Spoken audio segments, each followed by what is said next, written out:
বৰক্ষেত্ৰীত বিচৰণ কৰিলে বা খুব ভাল এটা পৰিৱেশ। আপোনালোকে নিজেও সংবাদ জগতৰ লগত জড়িত মানুহ হিচাপে ইতিমধ্যে চাগে বিভিন্ন জেগাত গৈছে, আপোনালোকে দেখিছে এটা উৎসৱমুখৰ পৰিৱেশ। বতৰে কিছু বিধি পথালি দিছে যদিও মানুহে তাক আওকাণ কৰি চব ওলাই আহিছে, ল'ৰা ছোৱালী বা মাইকী মানুহখিনিও ওলাই আহিছে। এতিয়া বতৰ সেইটো ক্ৰমান্বয়ে বাঢ়িবলৈ আৰম্ভ কৰিছে। ৰাতিপুৱা অলপ বেয়া আছিলে বতৰৰ কাৰণে, খুব ভাল লাগিছে। এটা সুস্থ গণতান্ত্ৰিক প্ৰক্ৰিয়াৰ কাৰণে মানুহখিনি যে ভালকৈ ওলাই আহিছে, সেইটোৱে প্ৰতিফলিত কৰে যে আমাৰ এটা গণতান্ত্ৰিক যিটো প্ৰমূল্যবোধটো মানুহৰ মাজত লাহে লাহে বৃদ্ধি পাবলৈ আৰম্ভ কৰিছে। এইটো এটা শুভ লক্ষণ আৰু ময়ো এইমাত্ৰ ভোট দিলোঁ, খুব ভাল লাগিছে আৰু আশা কৰিছোঁ এখন সুস্থিৰ চৰকাৰ হ'ব আৰু সুস্থিৰ চৰকাৰ হ'লে আমাৰ ভাৰতবৰ্ষৰ যিটো গণতান্ত্ৰিক প্ৰমূল্যবোধ সেইটো থাকিব, এইখিনিকে আশা কৰিছোঁ।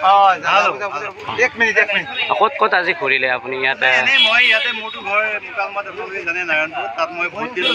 ভোট দি উঠি পেলাই এতিয়া এই ওচৰ পাজৰৰ দুই এটা চালোঁ আৰু